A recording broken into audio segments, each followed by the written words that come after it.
Hi everyone, welcome back to my channel. My name is Heather, and in today's video I am filming my very first ever knitting update episode, knitting podcast. So if you're interested in seeing what I have been working on recently, please keep watching.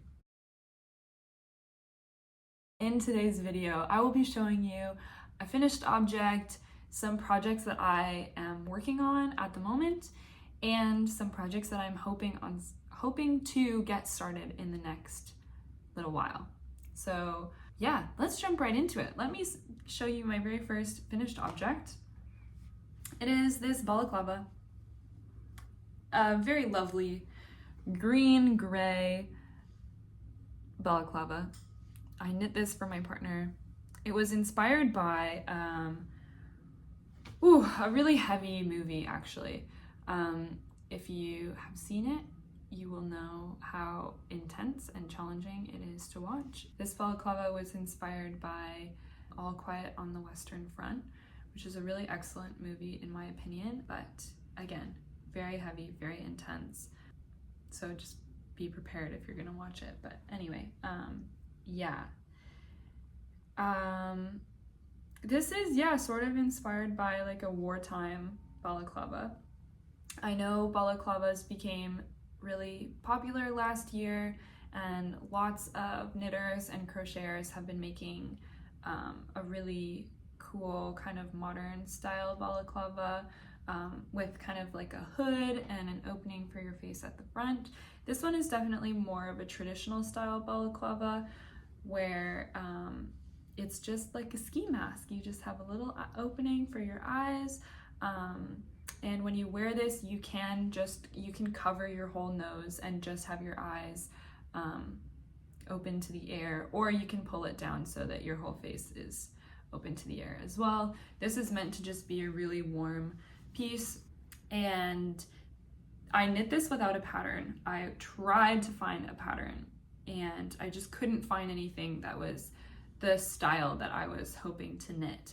I was very determined to knit this balaclava, so I just looked.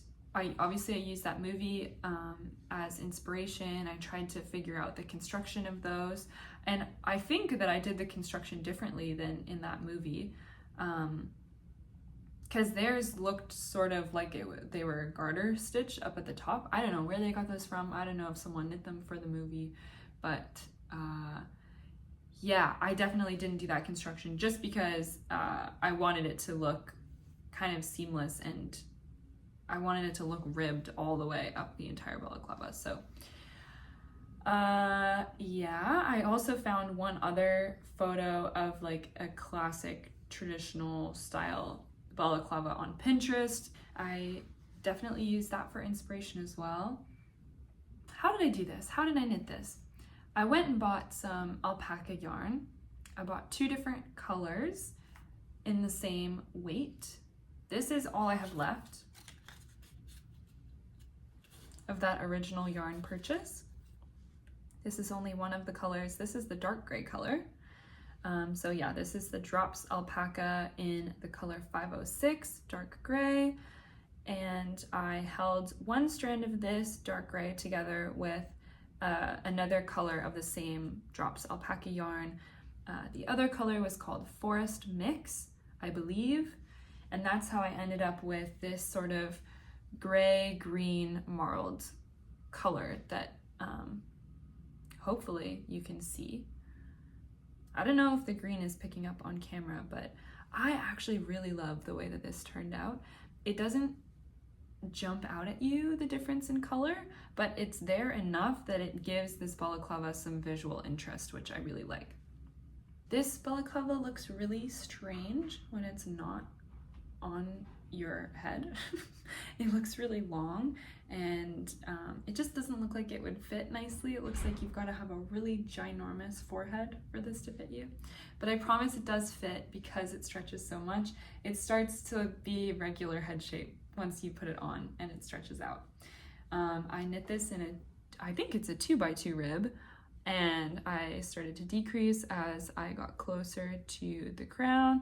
As you can see here, I decreased from this 2x2 to a 1x2, it looks like. I honestly can't remember how I knit this. No clue. I don't think I'd be able to recreate it. Maybe after studying this for quite a while, but yeah, I don't know how I did this. I remember it took me forever because I would cast on and I would knit, and then I'd realize it was too big or too small, so I'd unravel the whole thing and cast on again, start knitting. That process happened many, many times. There were many, many movies watched as I knit this last year over the holidays. So yeah, very, very long process to knit this, but I am quite happy with it now. The only issue is I have no clue what is going to happen to this when it is washed. Will it grow? Will it shrink? Who knows? I definitely don't know, because I didn't knit a gauge swatch for this. I did not block anything before finishing the entire balaclava, so I really have no idea what is going to happen to it. If it gets wet, if it's washed, don't know. So that is probably a lesson to me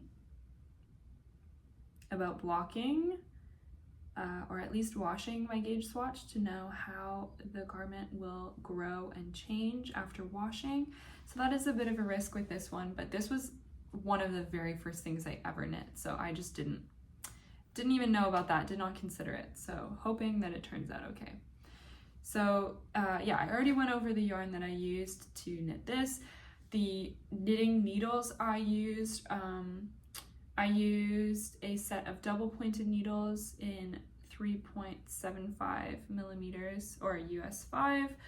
I also have a set of circular needles in the same size, so 3.75 millimeters for US 5.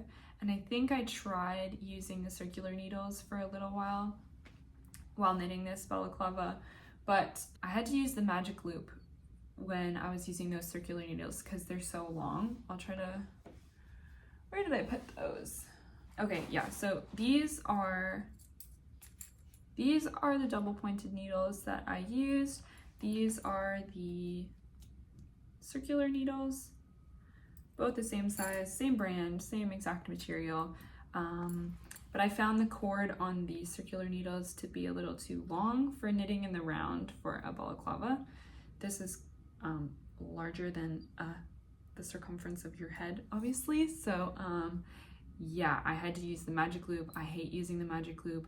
I think the majority of knitters that I've heard talk about the magic loop say that they don't like using it. So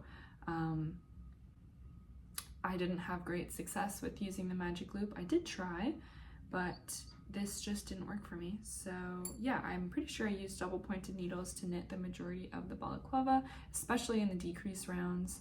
So yeah, these are the materials I used. That's how I did the balaclava. I have since switched from this kind of style of needles to interchangeable needles, which you'll see later in this video. But yeah, this is where it all began. This is the first kind of sets of needles that I was knitting with last year. So that is, I think, the whole story of that balaclava. I will insert some footage of me wearing it so you can see what it looks like on, but please keep in mind that it was knit for my partner who has a larger head than I have, so it does look a little big on me. I promise it fits him a little better.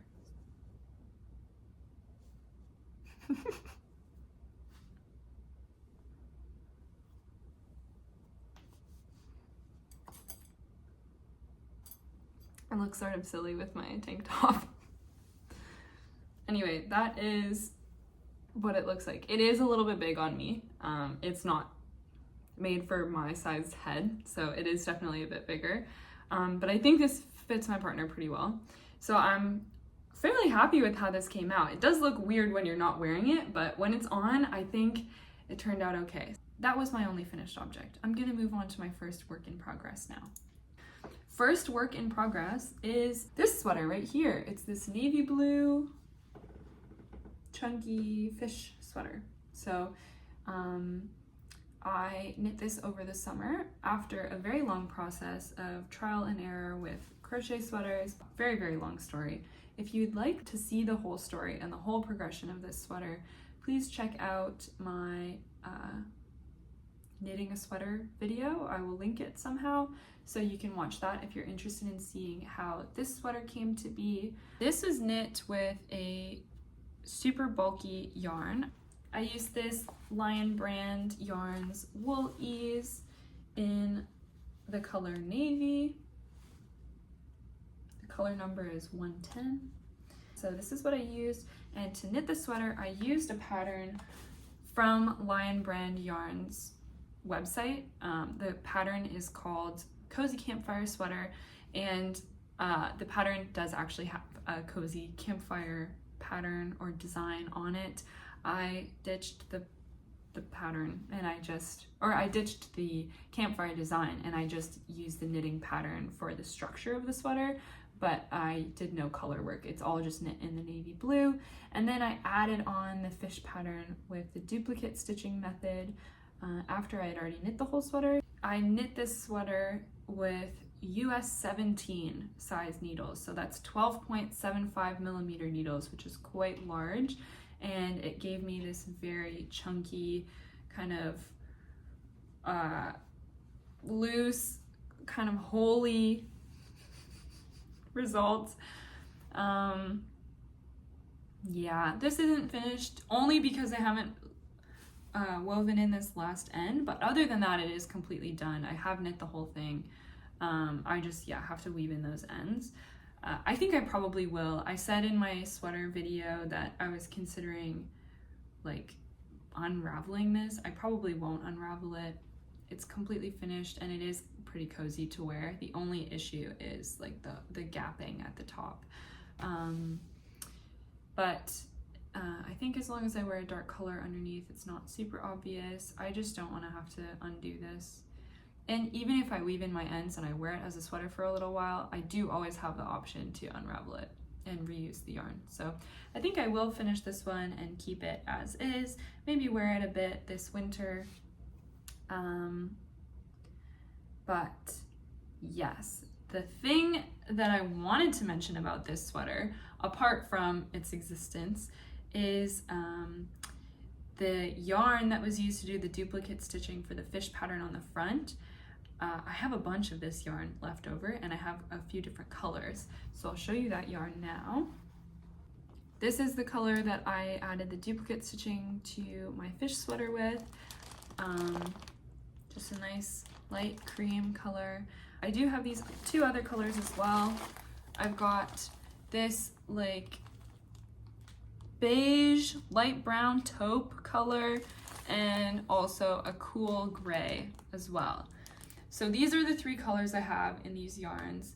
These were purchased at I don't think it was really a thrift store, it was kind of a donation store in a pretty small town. So this is all the yarn I have, and I won't be able to get any more. So I've got to find a project that'll use this amount of yarn pretty well. I found a pattern while scrolling on Instagram the other day. It is called the Winona Polo Heavyweight Edition.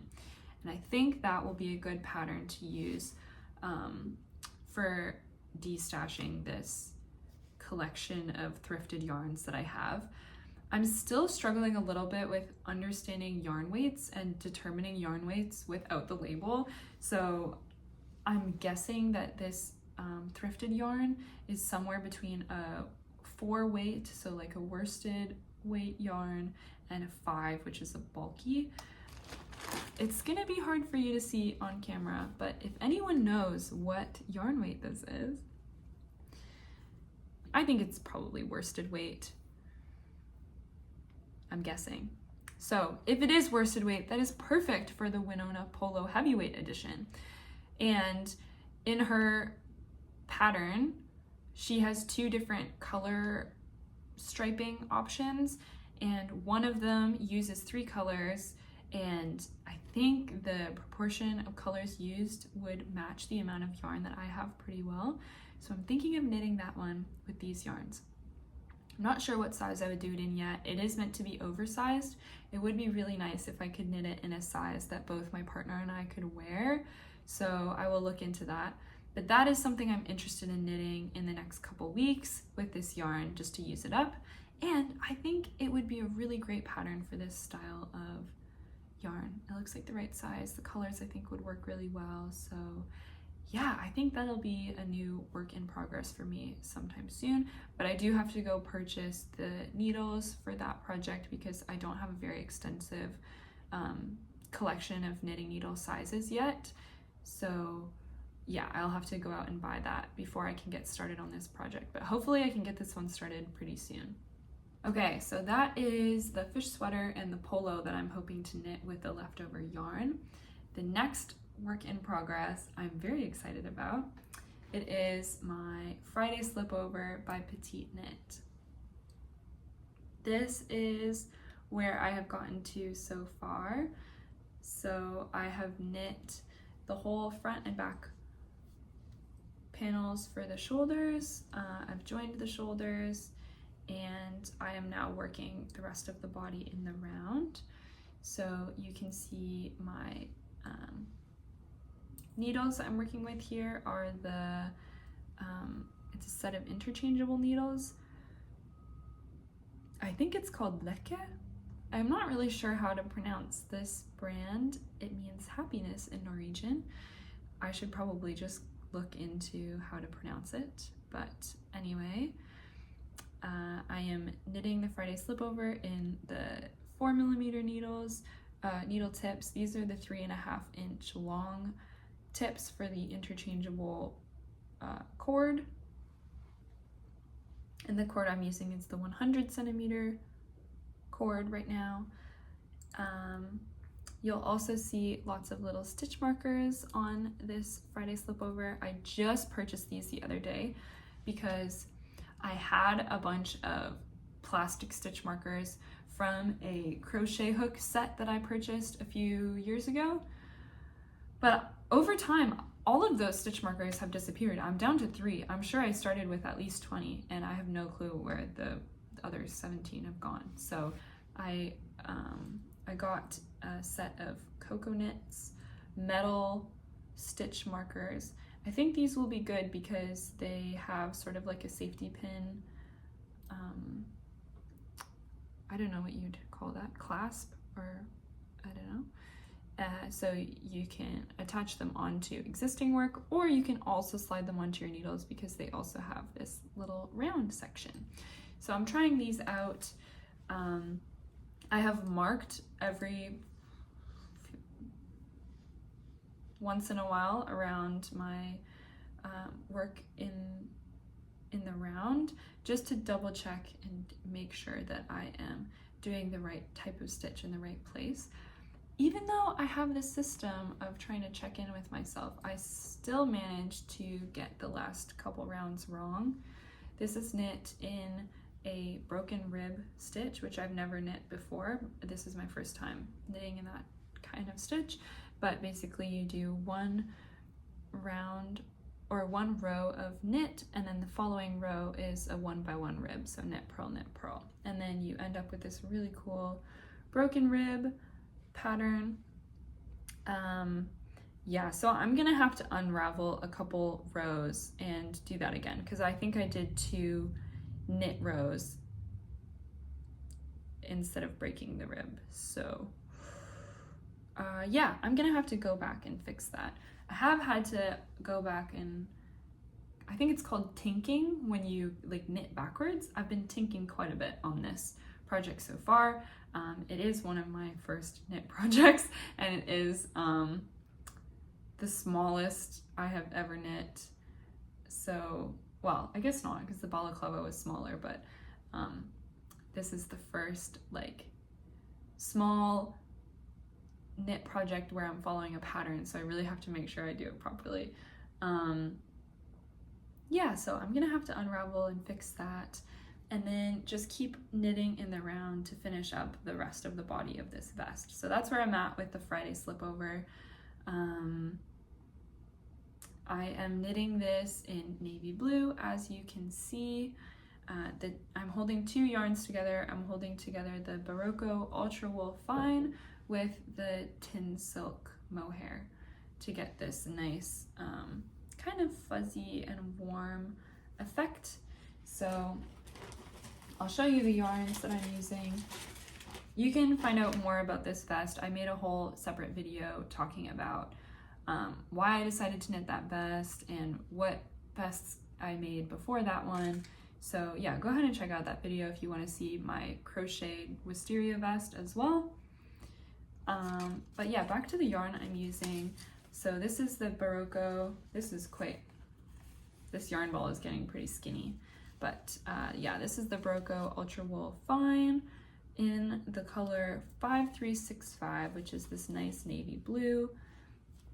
This is a superwash wool, which is different from what was recommended in the pattern, but it is the same fingering weight, so it's working out to meet gauge. The only thing is this yarn, I think because it's superwash, might react differently to blocking and washing. So I did block my gauge swatch with this yarn, and I still met gauge with it, but yeah, I think maybe it'll be a little different from what the pattern recommended, but I think that's fine. And then yeah, this is the Tynn Silk Mohair in the color 5581, which is a nice matching navy blue to the Berroco. So yeah, this is the Tynn Silk. Very nice. So yeah, holding those together is working out really nicely. I've got enough yarn to knit the whole thing. I have a little too much yarn actually to knit the whole thing, so I'm sure I'll have some extra yarn once that project is finished.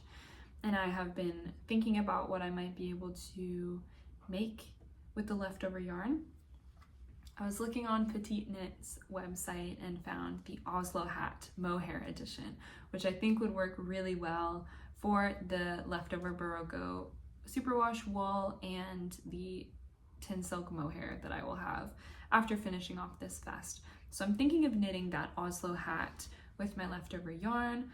I think the color will be really nice. I think it'll be great for winter and spring. So yeah, that's kind of what I'm planning on making with the leftover yarn.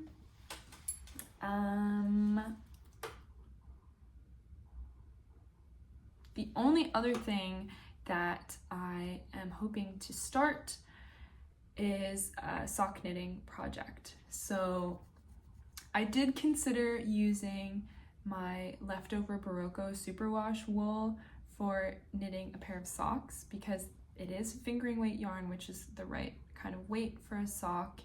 And because it's superwash, I think that means you can just wash it in a regular washing machine, which is great for socks. Because you probably want to wash socks more often than you'd want to wash a sweater or a vest kind of garment. So I don't mind knitting a vest in mohair, which you can't throw in the laundry because I'm only going to wash it every few wears. So that's not really a concern for me to have to hand wash it with like a special detergent. But for socks, I would love for them to be able to just be thrown in the laundry. The only problem with using the Berroco Ultra Wool Fine that I already have for knitting a pair of socks is that it is 100% wool. There's no nylon in this yarn, and I think nylon is really important to have in a pair of socks just because it'll help with the wear over time. I think often with wool only socks you can get holes in the toes or the heels over time, so I would love to use a yarn with some percentage of nylon in it.